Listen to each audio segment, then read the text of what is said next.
안녕하세요. 더브레인 두뇌학습연구소 안양평촌센터 소장 문하진입니다. 네, 오늘은요, 자존감을 높이는 방법에 대해서 한번 알아보겠습니다. 대인관계나 사회성이 부족한 그런 친구들은요, 보통 우리가 산만하다, 소심하다, 이런 기질이나 성격 때문에 그래 라고 생각하는데, 그게 아니라 자존감의 문제다라고 말씀을 드렸죠. 자존감은요, 자기 스스로를 존중하는 자아 존중감하고요, 자기의 존재감에서 오는 거예요. 자존감은 어려서의 환경이 굉장히 중요한데요. 이때 환경이라는 건 깨끗한 시설이라든지 아주 좋은 최상의 옵션을 가진 그런 시설보다는요, 부모님이나 주변 사람들의 그런 관계, 그래서 그 관계 안에서 오는 그런 감정적인 교류라든지 스킨십, 이런 게 굉장히 중요한 요인으로 작용을 하고요. 이런 것들은 이제 훗날 우리 아이들한테 대인 관계라든지 사회성에 있어서 중요한 영향을 미치기도 합니다. 대인관계나 사회성이 부족한 건요, 대부분 두려움에서 먼저 와요. 인정을 받지 못할까? 어떡하지? 이런 두려움. 그런 두려움에서 아이들 마음은 위축이 되고요. 위축이 되다 보니까 어때요? 불안정하겠죠? 안정되지 못하고 불안정하고요. 불안정하다 보니까요, 아이들은 현실에서 회피하고 싶어요. 그러면서 회피 반응이 일어나기도 하고요. 자기 스스로를 방어하기 위해서 방어 기제가 발휘되기도 하는 거예요. 이러다 보면 이제 사회성하고 대인관계에 문제가 많이 생기는데요. 두려움을 없애는 거에 필수 조건이 있습니다. 바로 안정되는 거예요. 두려움을 없애려면 안정감을 먼저 가져야 돼요. 안정감은요, 그럼 어떻게 생길까요? 긍정적인 경험을 많이 하는 거예요. 그래서 긍정적인 경험을 많이 하다 보니까 불편함이 없어지죠. 그래야지만 안정됨을 느낄 수가 있는 거거든요. 그래서 사회성이라든지 대인관계에 있어서 긍정적인 경험을 많이 쌓는 게 중요한데요. 이 긍정적인 경험을 많이 쌓는 거에도 좋은 그런 방법이 있습니다. 어떤 걸까요? 네, 바로 감정 교류를 많이 하는 거예요. 많은 사람을 만나고 많은 사람과 접촉하면서 함께 느끼는 거예요. 그래서 감정 교류, 그다음에 함께 느끼는 거, 이런 게 굉장히 중요한 요건이고요. 이럴 때 사람과 사람과의 접촉이 이제 이루어지게 되잖아요. 즉 스킨십을 통해서요, 따뜻한 감정 같은 걸 많이 경험을 하는 거죠. 이 따뜻한 감정을 많이 경험을 하게 되면 어떤 아이는요, 충분히 내가 보호받고 있어, 그래서 낯선 환경이지만 두렵지 않아 하면서 안정감을 느끼게 되는 거예요. 그러다 보니까 아이들은 또 새로운 게 없나 하면서 탐색하게 되고요, 도전할 수 있는 용기도 생기면서 또 다른 경험을 하면서 경험치가 점점 많아지기 때문에 아이들이 발달도 할 수 있고요, 사회성도 좋아지고요, 똑똑하게 되면서 아이들의 두뇌 발달에도 도움이 되는 거죠. 우리 아이들이요, 배워나가려고 그러면요, 경험이 굉장히 중요한데, 그것도 간접 경험보다는 직접 경험이 굉장히 중요하거든요. 직접 경험을 하면서 아이들이 스스로가 하나씩 판단해 나가면서요, 좋은 거와 좋지 않은 거, 그 다음에 불편한 거와 그 다음에 편안한 거, 뭐 이런 감정도 하나씩 배워나가는 거예요. 그러면서 점점 두려움을 가지고 없애는 건데요.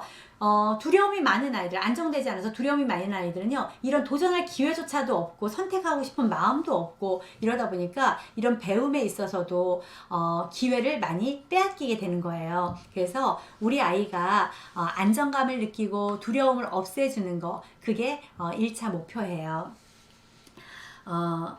우리 아이들이 이제 또래 집단이라든지 사회생활을 하거나 사회생활이나 이런 데 있어서 대인관계를 맺는 게 굉장히 서투른 아이가 있어요. 그러면 이런 아이들은 어떤 거냐면요, 부정적인 경험을 많이 한 거예요. 그래서 아이들이 긴장을 하게 되고 위축하게 되고, 그러니까는 이런 게 두려움이 만들어진 상태에서는요, 도전하고 싶은 생각이 안 들잖아요. 그러니까 당연히 경험이 부족한 거죠. 경험 부족이 바로 두려움을 만드는 거기도 해요. 그래서 안정되지 않은 정서, 그리고 경험 부족, 이런 게 바로 두려움을 만들기 때문에 이런 환경 같은 걸 좀 개선해 주실 필요가 있습니다. 자녀가 아주 어린 아기예요. 그럼 어떻게 하시면 좋으냐면요, 우리 아이한테 최대한 따뜻하고 사랑스러운 그런 표정이나 얼굴 표정이나 말투, 이런 거로 그런 감정을 담아서 우리 아이를 만져주고요, 교감하고요, 이야기를 해주고요, 이러면서 우리 아이한테요, 최대한 따뜻한 감정이 들어갈 수 있도록, 그렇게 해서 안정감을 느낄 수 있도록 하는 게 도움이 될 거예요. 그러면 우리 아이는 지금 아기가 아니라 초등학생이에요? 아니면 또 청소년이에요? 그러면 우리 아이한테는 어떻게 해야 될까요? 우리 아이한테도 그렇게 해야 될까요? 네, 맞습니다.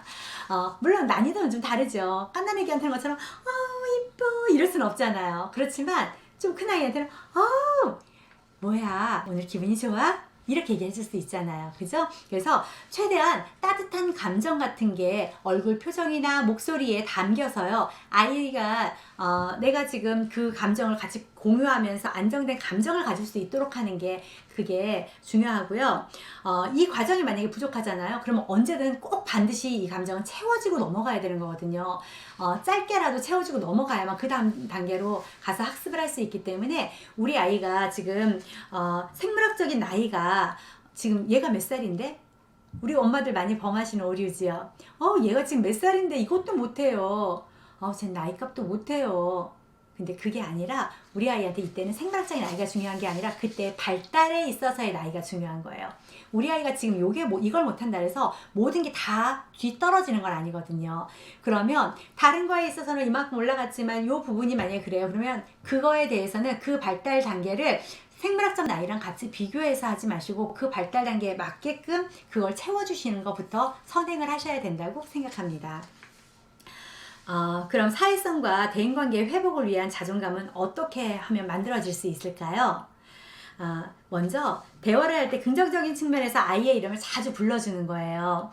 혼나거나 이럴 때 아니면 못하는 걸 할 때 꾸짖을 때 이럴 때 아이 이름을 부르기보다는 긍정적인 측면, 이걸 하고 나면은 이 이름이 불려주고 나면 나한테 좋은 일이 있어, 아니 칭찬을 할 거야, 선물이 올 거야, 아니면은 엄마의 뭐 따뜻한 미소가 있을 거야, 이러면서 아이한테 긍정적인 쪽에서 뭔가 보상이 있을 거라고 생각할 때 아이들이 방어기제가 없어지고 도전하고 싶은 생각도 드는 거거든요. 그래서 이름을 좀 자주 불러주면서 아이의 긍정적인 측면에 있을 때 이름을 자주 불러줌으로써 아이의 존재감을 좀 일깨워 주실 필요가 있습니다. 그리고 그런 다음에는 아이 스스로가 작지만 작은 것부터 스스로가 뭔가를 해낼 수 있는 그런 과제를 한번 주시는 것도 좋아요. 그래서 그런 걸 도전해 나가면서 쉽네? 이거를 내가 지금 해냈네? 이런 마음으로 아이가 하나씩 성취해 나갈 때 아이는 이제 마음이 자라나면서 도전하고 싶은 생각이 드는 거거든요. 그러면서 자기 존재감을 또 일깨워주는 그런 시간을 갖는 것도 중요하고요. 자신의 이름이 부정적인 상황이 아닌 긍정적인 상황에서 이렇게 자주 불려지면은 아이는 자기 존재감이 커질 수밖에 없거든요. 그러면서 이제 하나씩 또 다른 것도 해나가고 싶은, 도전해 나가고 싶은 그런 생각도 들기 때문에 부정적인 때보다는 긍정적인 그런 메시지가 담겼을 때 아이 이름을 좀 자주 불러주심으로써 아이의 존재감을 일깨워 주셨으면 좋겠습니다. 그런데 아이의 이런 존재감을요, 극대화 시켜줄 수 있는 게 또 있어요. 뭐냐면은 아이의 이름을 부른 다음에요, 부모님이 아이와 게임이나 내기를 하는 거예요. 그런데 이때는 규칙이 있습니다. 반드시 부모님이나 선생님이나 어른들이 아이한테 져주는 게임을 해야 돼요. 아이는요, 할 수 있는 게 그렇게 많지 않기 때문에 사실 두려움이 있는 거고 도전을 안 하는 거거든요. 그런데 아주 크다고 생각하고 높다고 생각하는 부모님이나 어른들이 나한테 졌어요. 그러면 아이들은 너무 신나할 거예요. 자신감 생길 거예요. 그러면 또 내가 할 수 있는 게 없나 하면서 아이들이 그때 무시하는 건 아니거든요. 그렇다고 부모님이나 어른들이 졌다고. 그래서 또 다른 거를 찾을 수 있고 선택하면서 그걸 도전해 나갈 수 있도록 우리 아이한테 새로운 도전의 기회를 주는 거기 때문에 엄마 아빠들이 분명히 아니 반드시 이렇게 아이한테 져주는 게임을 해보시는 거는 도움이 많이 되실 거예요. 이렇게 아이가 긍정적인 측면에서 자기 이름이 자주 불려지고 이러면서 자기 존재감을 깨웠어요. 그러면 자존감을 이렇게 키워줬는데 자아 존중감은 어떻게 키워줄 수 있을까요? 자아 존중감이라는 건요, 아이 스스로가 자기의 감정을 일단 잘 파악을 해야 돼요. 내가 기분이 좋아? 내가 기분이 별로야. 이런 거를 자기 스스로가 깨달은 다음에 자기 스스로의 감정을 자기가 인정해 주는 게 중요해요. 그래서 그 감정을 제대로 적절하게 표현할 수 있도록 도와주는 건데요. 이때도 이제 부모님이 또 필요해요. 부모님의 기술이 어떤 거냐면요, 아이의 감정을 있는 그대로 받아주는 거예요. 짜증내거나 화내는 감정까지도 잘 받아주시고 인정을 해주셔야 돼요. 예를 들어서 이런 거예요. 화가 많이 났거나 속상해하거나 뭐 그래서 막 때를 쓰는 아이가 있어요. 그러면 그 친구한테 이제 바른 말이라고 부모님들은 어떻게 해주시냐면 피드백을 안 된다는 바른 말을 하세요. 부정적인 측면에서 이건 이렇게 하면 안 돼, 이렇게 하지 말라 그랬잖아. 맞는 말씀이세요. 그런데 우리 아이는 지금 그 감정을 수용할 수 있을 마음의 준비가 되어 있지 않아요. 그리고 자기가 지금 이걸 감정을 표현을 했을 때 부정적인 거를 가지고 피드백을 받다 보니까 또 그거에 대해서 감정이 또 상할 수 있어요. 그래서 그럴 때는 이렇게 한번 해줘 보세요. 아이의 감정을 인정을 해주실 때 누구누구야 뭐야 너 화났어? 속상했어? 아 그래 그럴 수 있어 엄마라도 그래야겠다 엄마도 되게 속상할 수 있을 거야 그렇게 하면 그랬구나 너 많이 속상하구나 근데 얼마큼 속상한데 그렇게 많이 속상해? 알았어 그러면 네 감정이 정리될 때까지 엄마가 좀 기다려 줄게 이렇게 하면서 아이한테 이제 그 감정에 대해서 충분히 읽어주고 인정해주고 표현을 해준 다음에 기회를 좀 잠시 주시는 거예요. 그래서 아이의 반응을 좀 기다려보는 그런 시간을 가짐으로써 아이도 자기의 감정에 대해서 충분히 생각을 하고 마음을 다스리고 이런 훈련을 할 수 있는 시간을 좀 주시는 게 좋은데 당장 내 눈앞에서 화가 나고 막 짜증내고 화내고 짜증나고 울고 떼쓰고 하니까 그게 보기 싫어서 당장 조용히 못해? 너 누가 그러라 그랬어? 이렇게 하면서 아이한테 바른 말이라고 생각하는 그런 부정적인 지적을 함으로써 아이의 감정을 인정받지 못하게 하는 그런 또 속상함을 갖게 하면서 아이가 또 좌절할 수 있는 그런 시간을 만들어 주시기 때문에 이런 시간 되도록이면 좀 자제해 주시는 게 도움이 될 겁니다. 자, 이렇게 함으로써 아이는요 자신의 감정이 충분히 이해받고 있다고 생각을 하면 그러면 자기가 자기의 감정을 이렇게 알아차리는 그런 훈련을 또 할 거고요. 그리고 감정 조절하는 법을 배울 수 있을 거예요. 자, 자기 자신도 자신의 감정을 무시하지 않아야 되거든요. 근데 남들한테 무시당하는 것보다 일단은 내 스스로가 일단 내 감정을 자꾸만 무시하게 돼요. 외면하게 되는 거예요. 다른 데서 피드백이 안 좋게 들어오면. 그래서 자기를 존중하는, 자기 감정을 존중하는 그런 법을 잃어버리게 되는 거죠. 그래서 아이의 감정을 충분히 존중을 해줌으로써 자신의 감정을 드러낼 수 있게 하고 스스로가 감정을 다스릴 수 있게 이렇게 도와주는 자아 존중감 훈련을 조금 해주시면 좋을 것 같습니다. 자, 부모님들이요 보통 자신감이나 자존감이 없어요 우리 애는 왜 그런지 모르겠어요 하고 오시는 부모님들 많거든요. 그런데 이제 이런 부모님들은요 사실 이런 센터라든지 특수한 그런 교육을 하는 곳에 만 이렇게 이런 걸 맡기려고 하지 마시고요. 부모님들께서 생활 안에서 이제 제가 말씀드렸던 이런 방법으로 아이의 자존감이나 그 자신감을 얼마든지 키워줄 수 있으니까요. 그걸 한번 해보시면 좋을 것 같아요. 그래서 이제 좀 더 긍정적인 표현, 긍정적인 말투 이런 거로 아이들을 대해주시면서 감정을 충분히 이해해 주시는 그런 훈련을 한번 실천해 보도록 하시면 좋을 것 같습니다.